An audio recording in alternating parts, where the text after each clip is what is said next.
Hello, everyone, and welcome to the Is Exercising with Chronic Pain as Easy as Just Do It webinar. We're glad you're here with us today. My name is Tanya Hyde, and I'll be moderating the webinar today. I'm the project manager with the Canadian Institute for the Relief of Pain and Disability. This webinar is made possible through the support of community gaming grant program through the BC government, as well as through donations and memberships with our organization, CIRPD. As I mentioned, my name is Tanya. I'll be moderating the webinar and handling the Q&A session today. And our presenter is Dr. Nancy Gyurcsik. She's a professor in the College of Kinesiology at the University of Saskatchewan. Her externally funded research program examines psychological factors that help adults adhere to regular exercise in order to better self-manage their chronic pain. She has focused specifically on the subset of those with chronic pain, namely adults with arthritis. So a lot of her presentation today will be focused and discussing arthritis, but she wanted me to let you know that that is also, many of these are the things she'll be talking about are applicable to chronic pain on a broader scale than just arthritis, but she does have a specific focus on arthritis too. So just so you all know that as we go into this, and I will hand it over to you now, Nancy. Thank you very much, Tanya. I'd also like to thank everyone for taking time out of their busy schedule to view this webinar. I'm going to talk about a number of different topics. I'll start by very briefly talking about chronic pain, and then focus more specifically on arthritis as my working example. Next, I'll talk about self-management versus disease management, and then focusing in on my expertise, which is psychological skills to promote exercise adherence. Then I'll end my talk by briefly discussing some future research directions, as well as offering some practical application ideas to those of you who may have chronic pain and wish to increase your exercise levels. Chronic non-cancer pain is broadly defined as pain lasting 3 to 6 months or longer. Prevalence estimates vary from 12% of the adult population to more than 50%. Although chronic pain can be considered a chronic disease in and of itself, it can also result from injury, like a motor vehicle accident, or different types of chronic disease, with one of these being arthritis. Within people who have arthritis, their pain is also chronic. It can fluctuate where they have flares and have very intense levels of pain, and it can also be debilitating. As with chronic pain, exercise is a recommended self-management strategy for people with arthritis. Arthritis is actually comprised of over 100 different types, with the most prevalent being osteoarthritis and rheumatoid arthritis.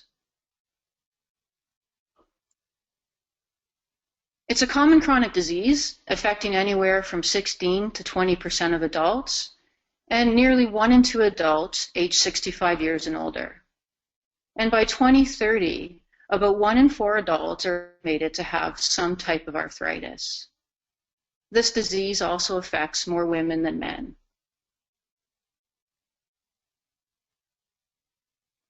Arthritis is a common cause of disability, producing both individual and economic burdens. As I mentioned earlier, a great individual burden is pain. But people with arthritis also experience high levels of depression and anxiety. They're less able to carry out activities of daily living, and they also have lower health-related quality of life. Economically, due to direct and indirect costs, arthritis costs $6.4 billion Canadian and $128 billion US per year. How can we best manage this disease? When we think about a best management strategy, it should produce both individual and economic benefits. A review by Fisher and colleagues found that behavioral strategies, like exercising, a healthy diet, and lack of tobacco use, decrease sickness and mortality from all different types of chronic diseases at almost half the cost as other disease management strategies, like taking prescription drugs.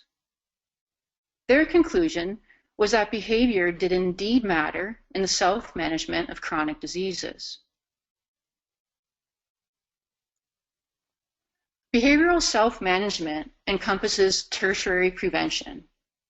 And tertiary prevention is designed to slow or prevent further deterioration due to disease and maximizing one's quality of life.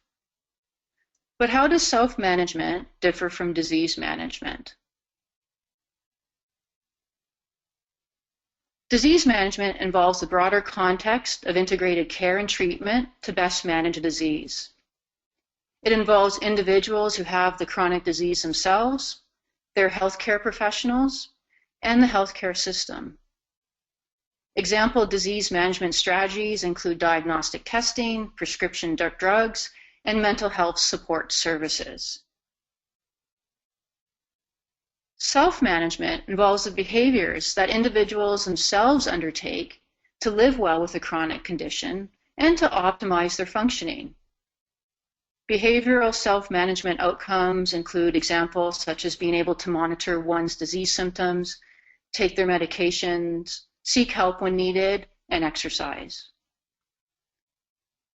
Self-management process variables include those skills that individuals need to achieve those behavioral outcomes. We can think about technical skills for someone who has diabetes. It'd be very important for them to monitor their blood glucose levels.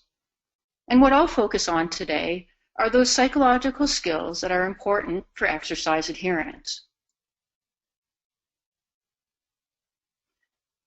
In order to self-manage arthritis, the Centers for Disease Control in the United States recommends that individuals should engage in at least 3 types of self-management behaviors, that being a healthy diet, protecting one's joints from injury, and exercising at the recommended dose. But what is this recommended dose? Well, similar to adults in general, as well as people with chronic pain, the recommendation is that for all types of arthritis, people should engage in 150 minutes or more of moderate to vigorous physical activity or exercise each week. And I'd like to point out that for the duration of my presentation today, I'll be focusing in on specifically arthritis, which was a subtype of physical activity, and exercise involves planning of physical activities during one's free time. Is meeting this recommendation really as easy as just doing it? Well, if you think about the way that the media portrays exercise, for example, how peaceful exercise is, or how fun exercise can be, or some fitness clubs talk about how easy exercise is to fit into our lives. I think we probably all know the answer to this question. Exercising is not as easy as just doing it. When we look at specifically prescription non-adherence in people with arthritis, research is showing that up to 60% of adults with arthritis are not adherent.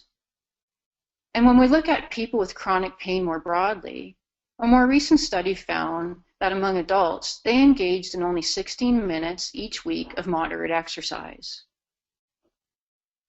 It's important to point out that non-adherence occurs both to structured programs, for example, aquatics programs that are offered by the Arthritis Foundation in the United States, as well as self-directed programs, for example, choosing to walk in our free time. Due to the high rates of non-adherence, the effectiveness of exercise as a self-management strategy is drastically reduced.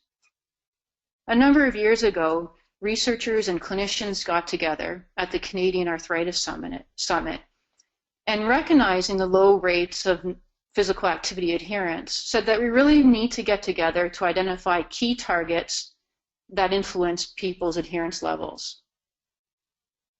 But what are these key targets?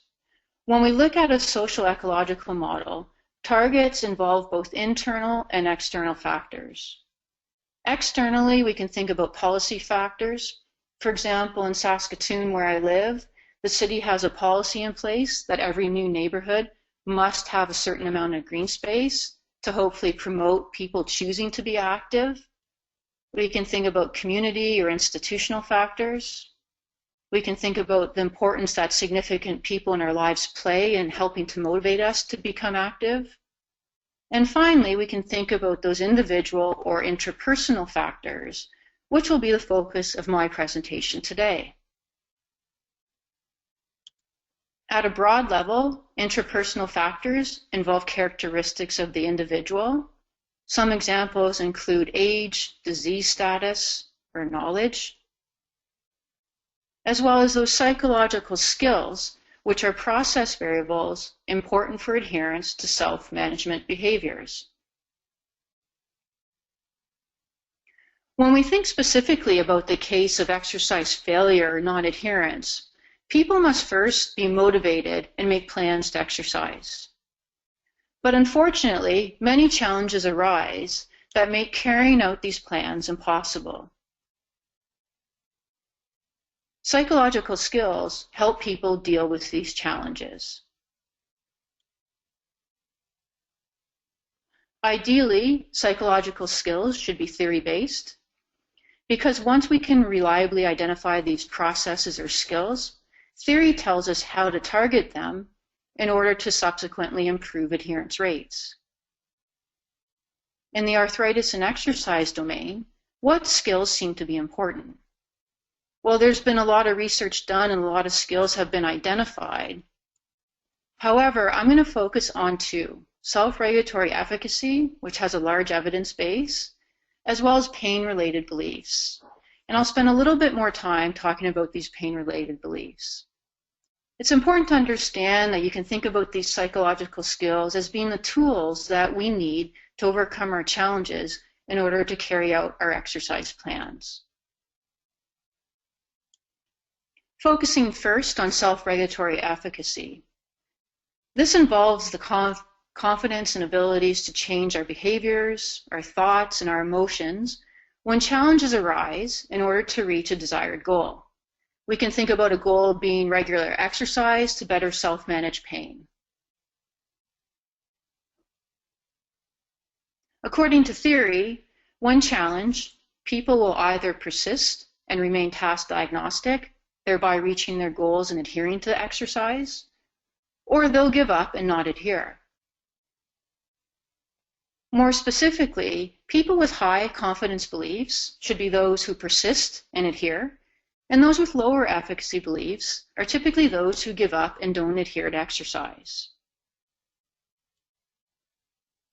But what's the evidence base? Well, if we look at the broader arthritis domain, Marks conducted two key reviews in the early 2000s and one more recently in 2014. And she reviewed over 50 years of research and concluded that self-efficacy is the strongest and most consistent predictor of improved arthritis outcomes, for example, less pain, depression, and fatigue. As well, it was a consistent predictor of self-management strategies, for example, resisting the temptation to excessively eat, as well as analgesic use. And interestingly, in her most recent review, she found that this relationship was consistent regardless of arthritis type, the joint site involved, and the number of joints involved.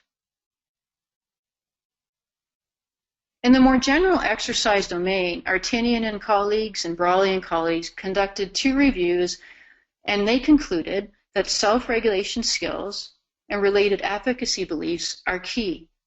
And in particular, it seems to be very important for people to have confidence to overcome their barriers, to goal set, and to self-monitor their exercise participation. Furthermore, Brawley and colleagues concluded that relative to self-regulatory efficacy, there's Class 1 Level A evidence. What this means is that across the studies they reviewed, there's high agreement, and the studies had high methodological rigor, showing that efficacy enhancements do indeed result in increased exercise levels. So this is the research in that broader exercise domain, but what's the evidence base among people who have arthritis? And this is where I'll talk about my area of research, and I'll present two key findings that I'll briefly summarize. Before I do this, though, I'd like to highlight that with all the research that I'm presenting relative to my research program, The participants had various types of doctor-diagnosed arthritis. They all had plans to exercise. We know starting or uptaking exercise is another story. And they all involved adults. We also used a variety of methods from cross-sectional to experimental. Now, getting back to the key efficacy findings. From our research program, we've determined that self-regulatory efficacy to overcome barriers is a key confidence belief. And more specifically, our participants have told us time and time again that their arthritis barriers are more challenging than general barriers. So examples of arthritis barriers include pain, joint stiffness, and fatigue. And general barriers can be thought of as barriers that we all experience, like a lack of time or a lack of motivation. We found that self-regulatory efficacy to overcome arthritis barriers predicts exercise levels, and it's also significantly higher in those meeting the recommended dose of 150 minutes or more. In a more recent experimental study, we found that higher efficacy beliefs to overcome barriers also predicted greater persistence to deal with challenging barriers. The second key finding was that self-regulatory efficacy to schedule and plan exercise is also a consistent predictor of exercise levels and is also higher in those meeting the recommendation.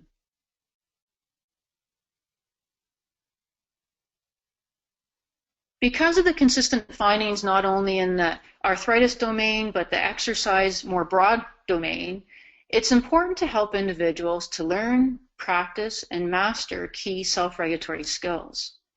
In other words, we would like to increase tools that people have at their disposal to deal with challenging situations once they've made their exercise plans. And I'll come back to this point later on in my presentation. But next I want to talk about pain-related beliefs. Now let me go back to explain how I became interested in pain-related beliefs relative to exercise.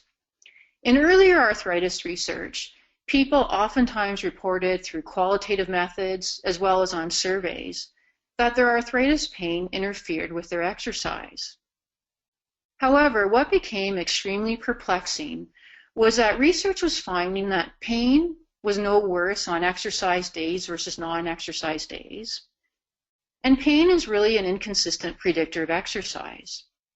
More specifically, it does not usually predict exercise, including at the recommended dose. Why might this be the case? When we look at the larger chronic pain literature, contentions are that pain in isolation does not influence functioning and behaviors like exercise. Rather, it's people's psychological responses to that pain that may be more important to influence functioning and behavior. Two responses that I'll focus on next are pain acceptance and pain anxiety. Pain acceptance involves allowing pain to be experienced without attempts to control it. And it reflects psychological flexibility and resiliency. One dimension of acceptance is a willingness or an openness to experience pain. And a second dimension involves activities engagement, which involves pursuing our valued goals and activities like exercise despite pain. At this point, it is important to point out what pain acceptance is not. It's not about sucking up your pain. It's not about this idea that pain doesn't matter. Rather, it recognizes that pain does indeed matter, but it helps to motivate people to be willing to do valued activities even though they have pain. Jack Gyurcsik and colleagues at Wake Forest University did the first research study looking at pain acceptance and exercise. They investigated a sample with another type of chronic disease, that being peripheral artery disease, and they found that greater pain acceptance was positively associated with more confidence to overcome barriers and higher walking levels. Based on this study, we wondered if similar relationships could be found in people with arthritis.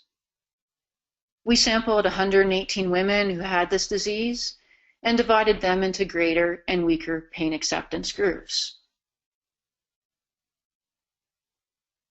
On the graph that you see, the blue bars represent people who had greater pain acceptance, and the green bars, those with weaker pain acceptance. And what you see is that individuals with greater pain acceptance reported lower levels of arthritis pain,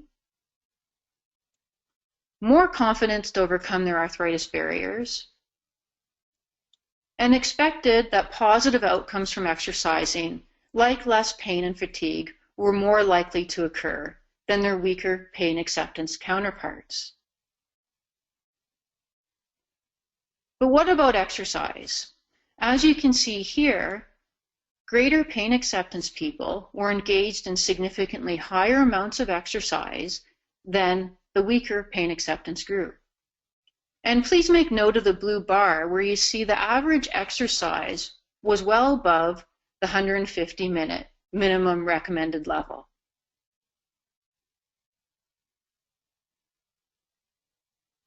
These were the first findings to show the benefit of pain acceptance in the exercise arthritis domain. However, as I mentioned earlier on in the presentation, pain is a very common outcome of arthritis. And this inconsistent relationship with exercise was still perplexing.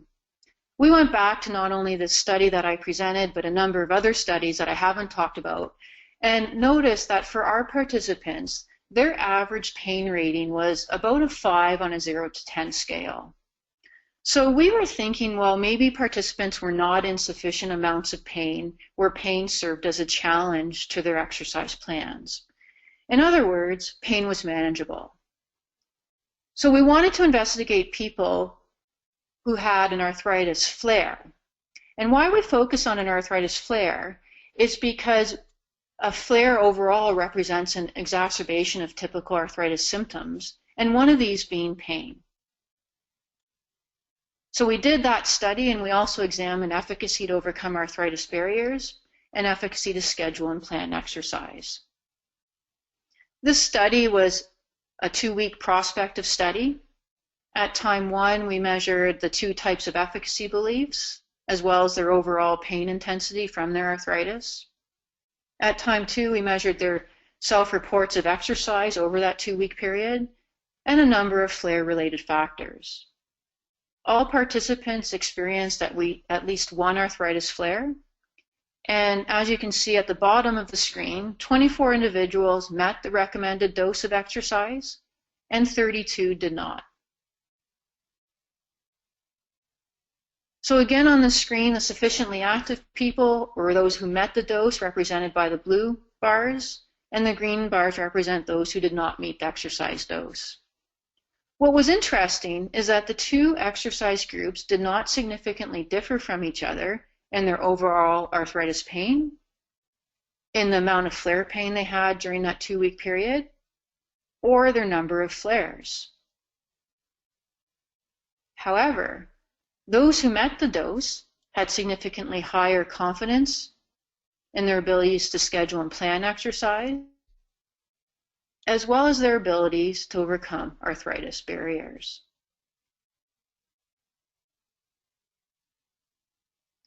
This was the first research to show that pain did not differentiate exercise, even under the increased challenge of an arthritis flare.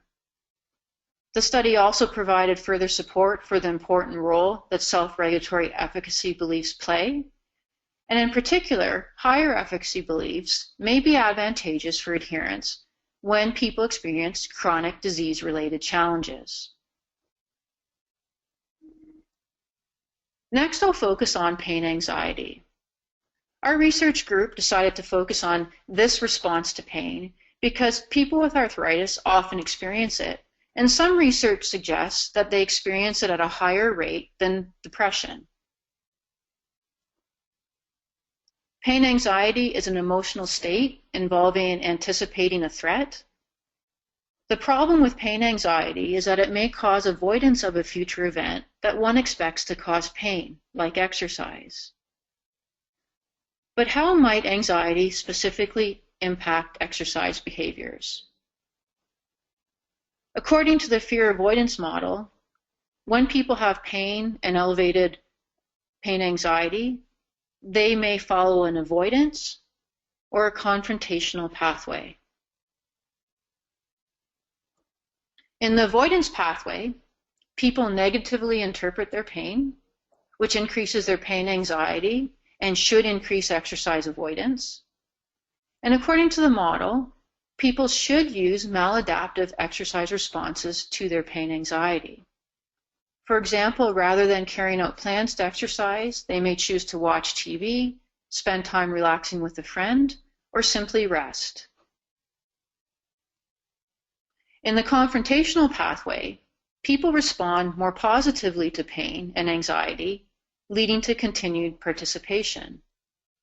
And according to the model, people should use adaptive exercise responses. So people have plans to exercise, but when their anxiety goes up, the model contends that an adaptive exercise response may be used. For example, they might modify their exercise type from walking to swimming, decrease the amount of planned time, or change the frequency or intensity of their planned exercise. What may help people use adaptive responses is pain resiliency, and if you recall from earlier in the presentation, this can be reflected by pain acceptance. More specifically, acceptance could be a moderator of the anxiety-adaptive response relationship. There was no evidence of these pathways in the exercise and arthritis domain, so we set out to investigate them.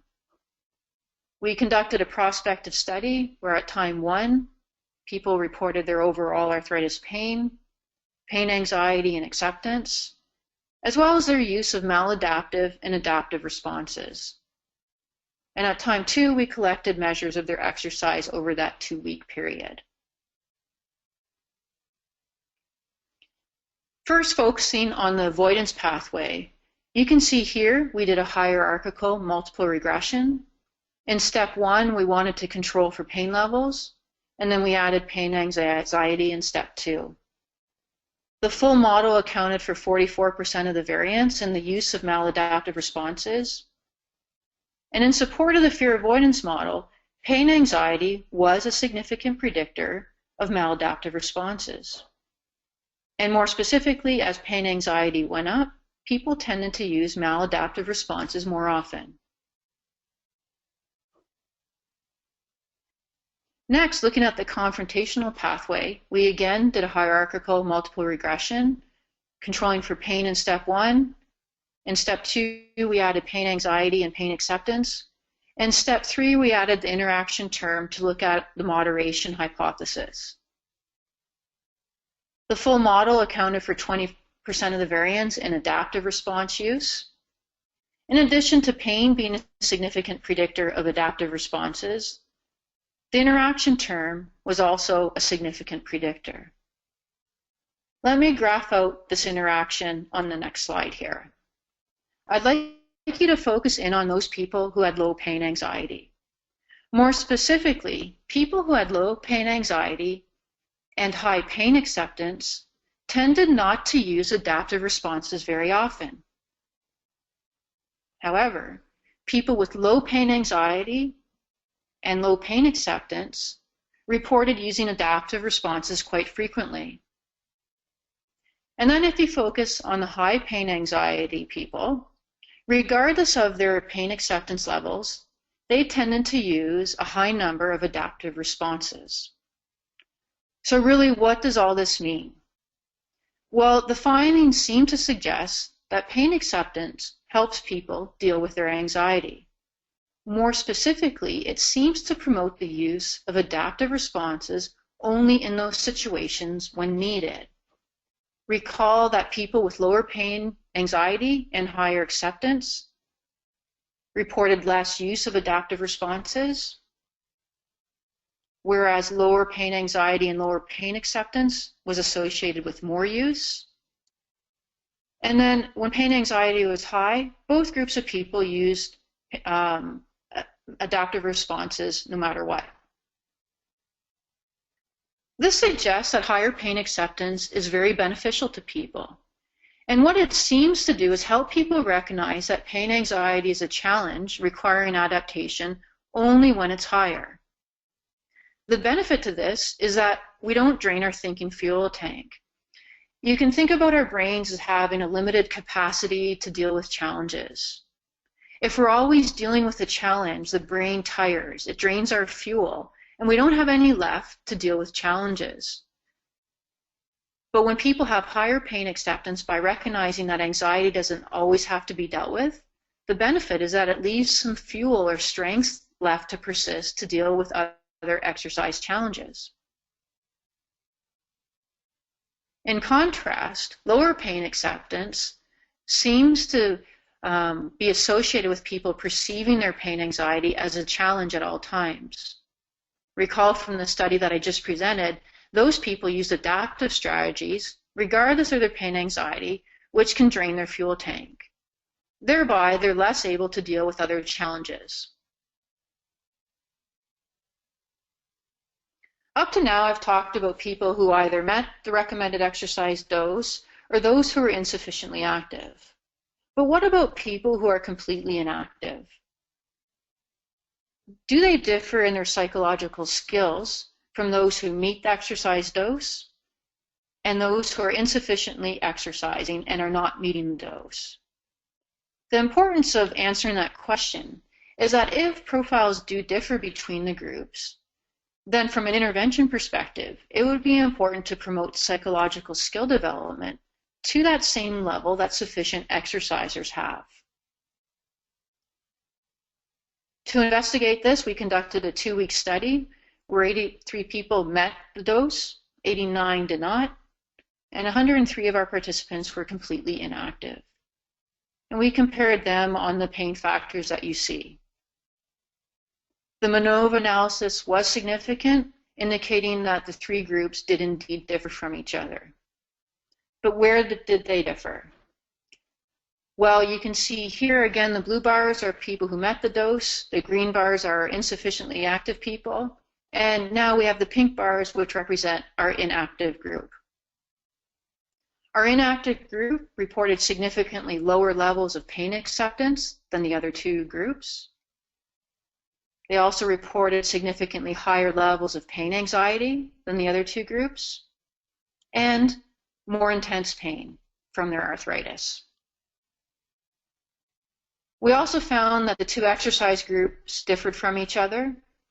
So our insufficiently active group reported lower levels of pain acceptance, higher levels of pain anxiety.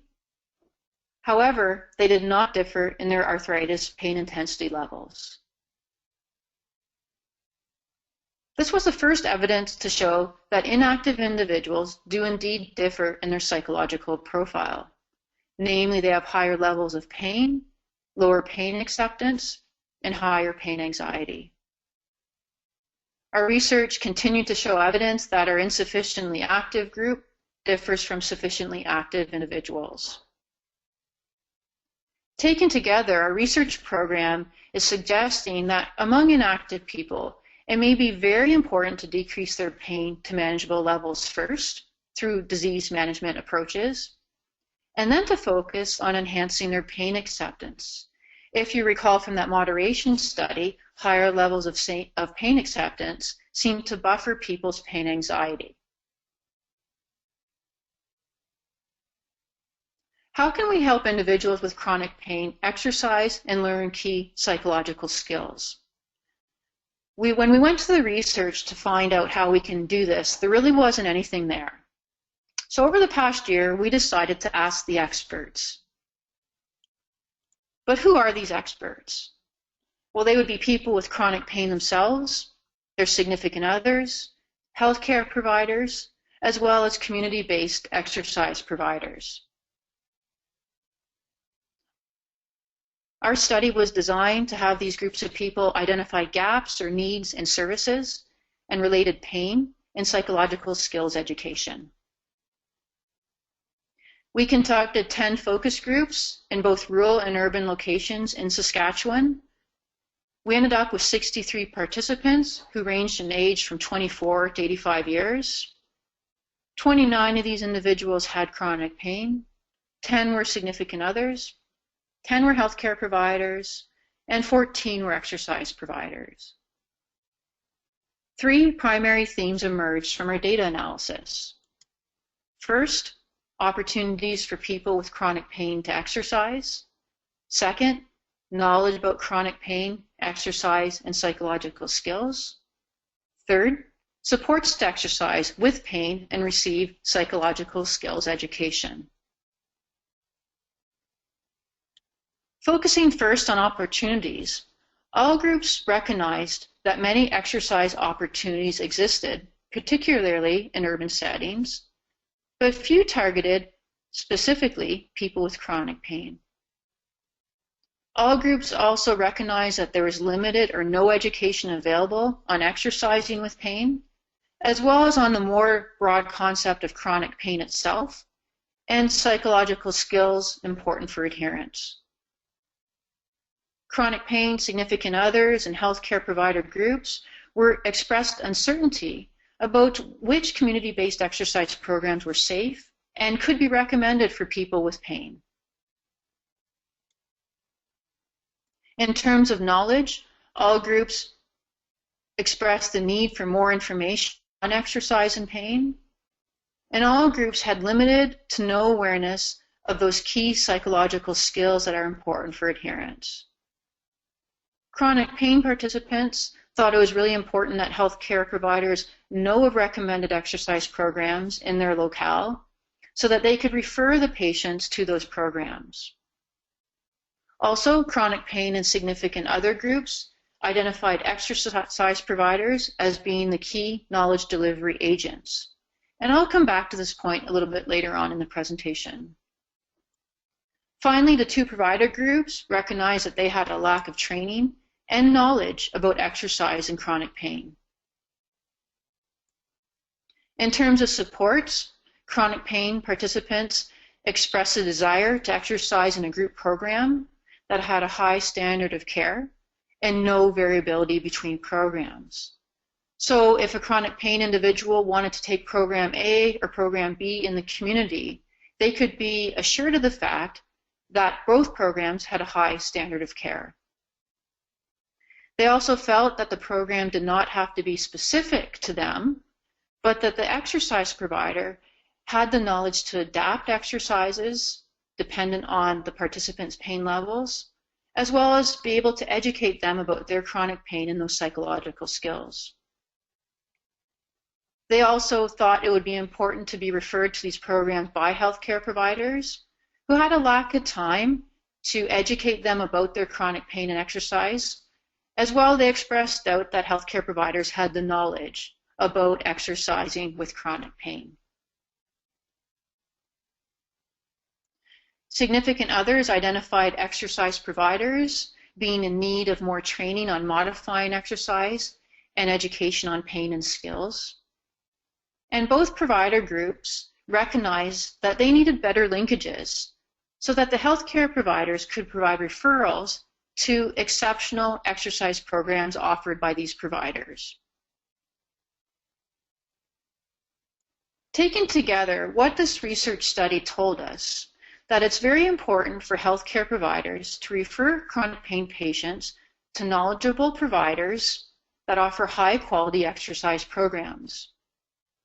It's important that the exercise provider is trained in exercise adaptation, chronic pain in general, as well as psychological skills. In other words, offering a standard exercise program is simply not enough. Rather, exercise providers are key to helping people with pain adhere to exercise. So where do we go from here with our research? Well, one arm of my research program is continuing to look at psychological skills that are important for adherence. But the other arm, which I'll talk about now, focuses in on exercise providers and the key role that they play.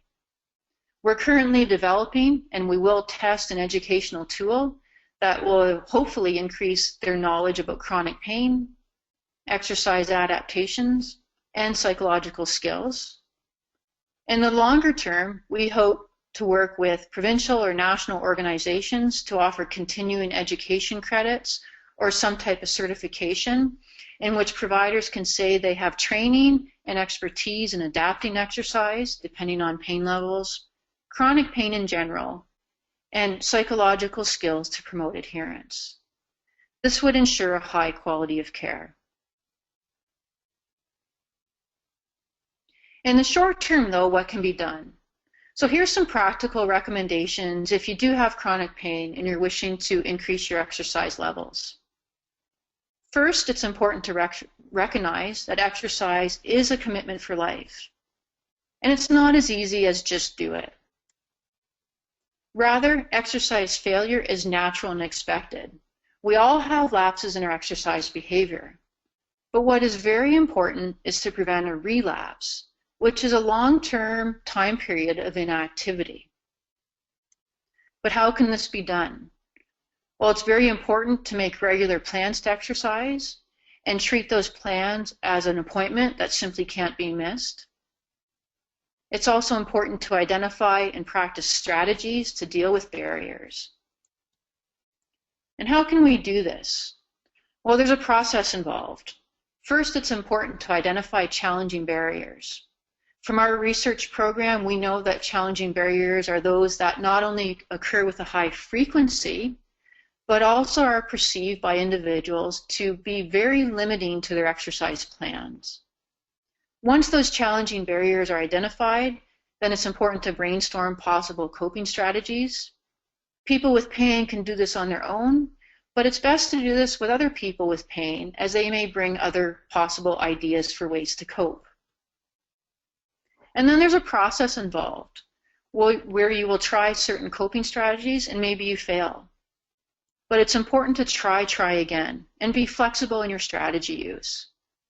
With time, you will eventually figure out what works, and this thereby increases your confidence to overcome future barriers.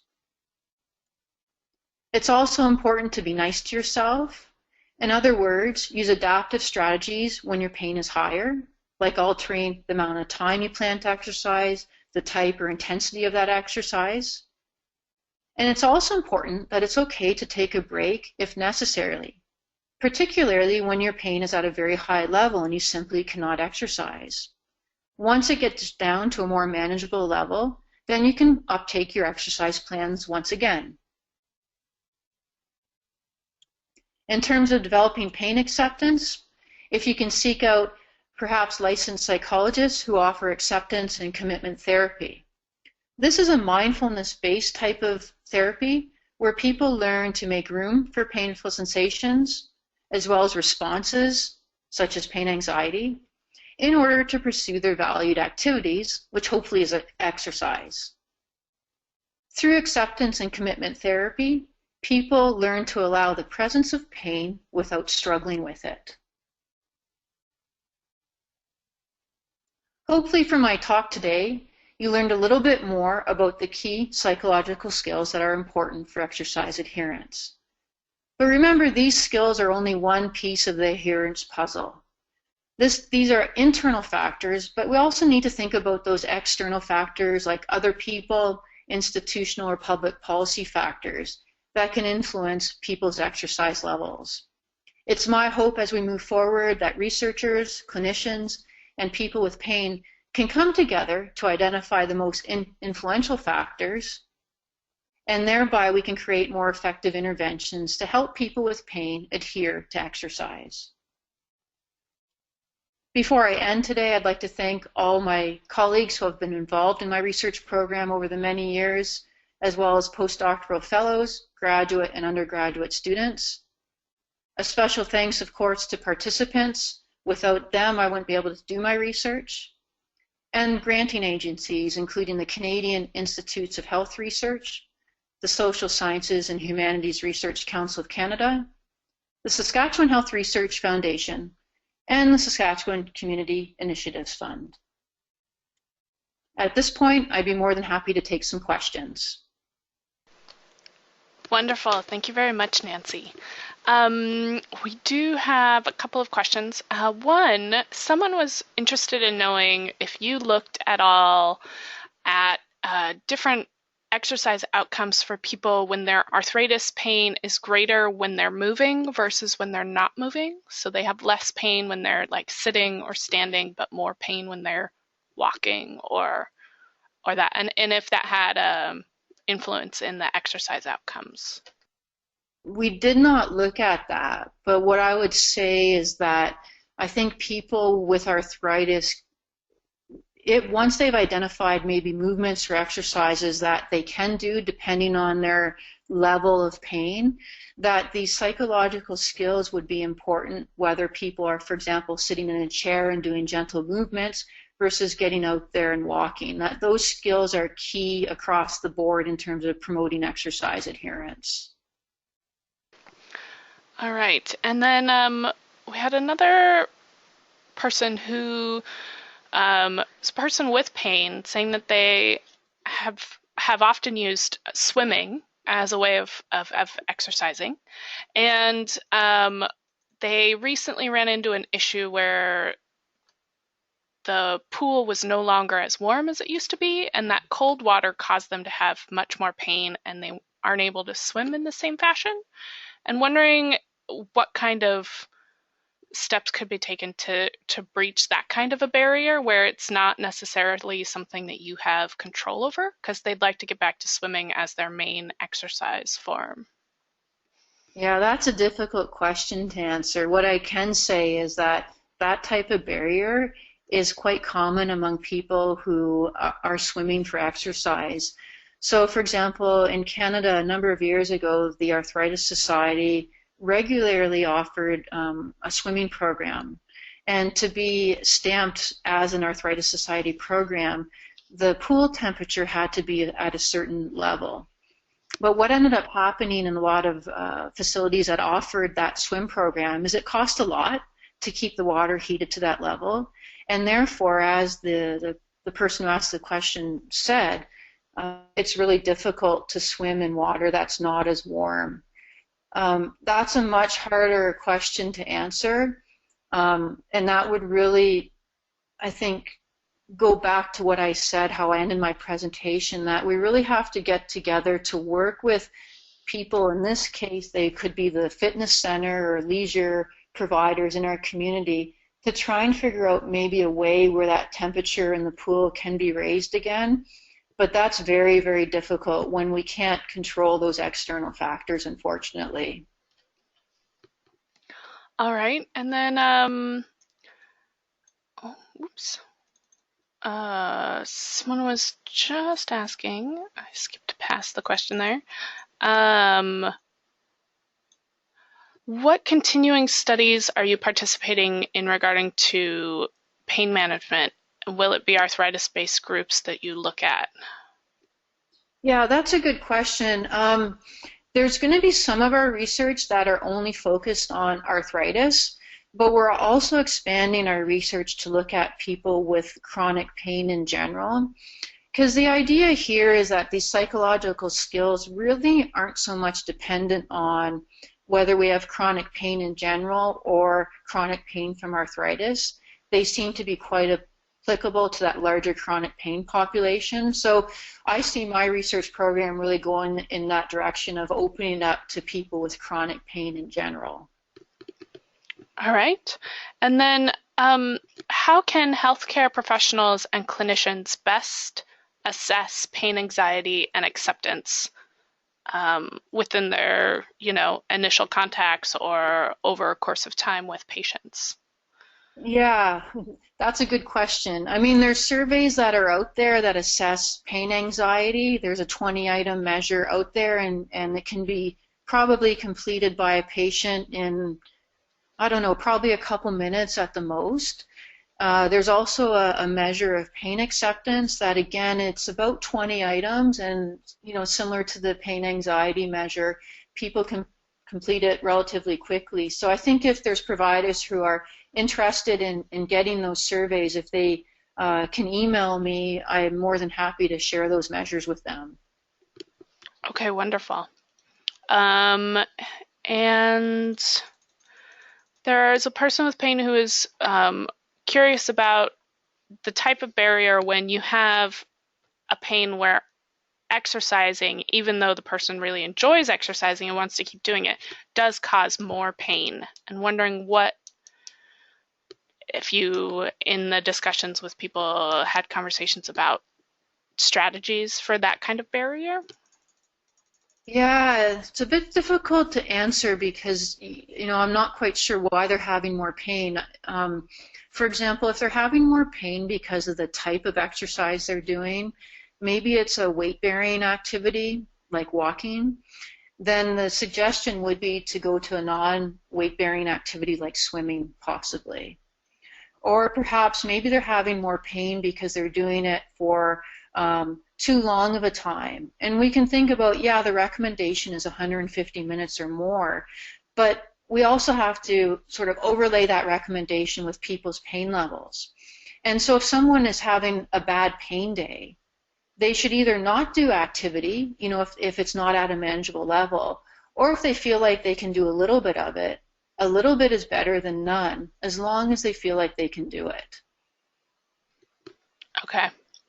All right. And then there was someone asking about if you see any value in looking at changing or adjusting the guidelines on, required amount of exercise, or essentially like with walking, or sorry, the question is long, so I'm trying to suss out the base of it. Essentially looking at, there's the guidelines of doing 150 minutes per week of moderate to vigorous exercise, and that makes you healthy, that's a healthy amount. But having a translation of that to that it's more 150 minutes of exercise, period, so that people with chronic pain aren't discouraged about, it has to be vigorous, since that might not be something that they're able to do.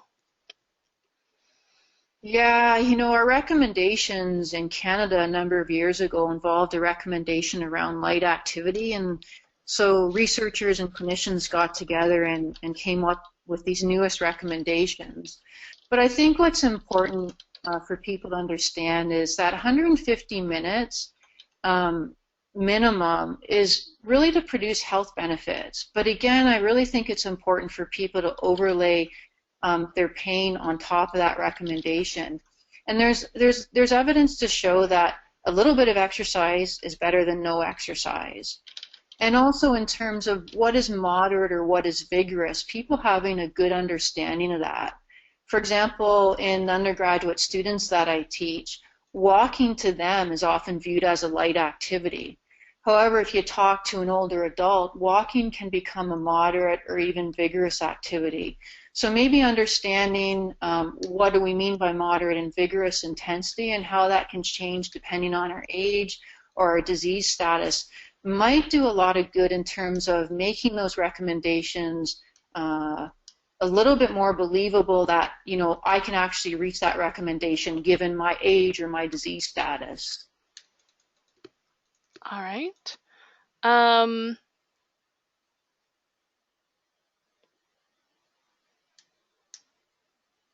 Let's see. What do you think is the best method for service providers to receive education?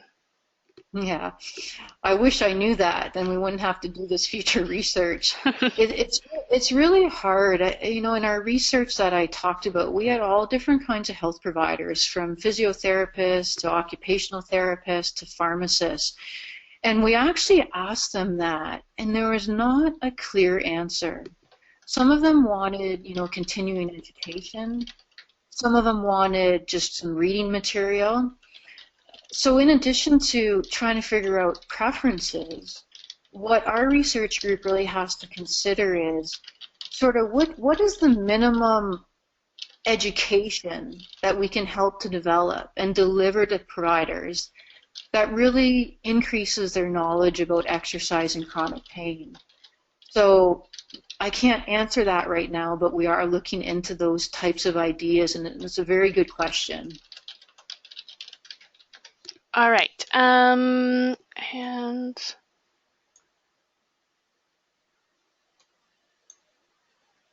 let's see. I think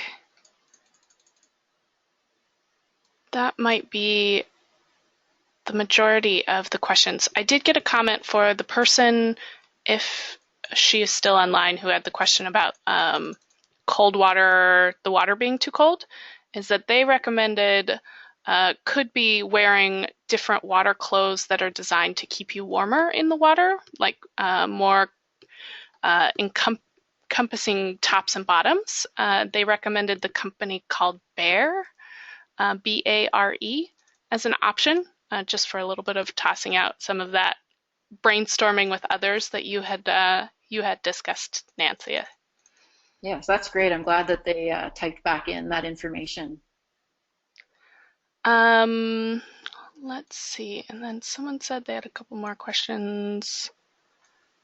Someone was asking that you spoke about the psychology of dealing with pain management, but didn't touch or expand too much on the actual emotions around living with chronic pain. I will just say that I will include in the list of resources some of the webinars we've done that we have some researchers that have spoken specifically about the emotions around living with chronic pain and dealing with those. But so I will include that as a resource. But also, Nancy, they were curious if you studied that at all in your research.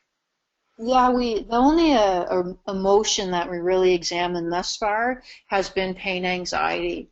My senior level PhD student, Miranda Carey, is maybe looking at depression in her program of research, still to be decided.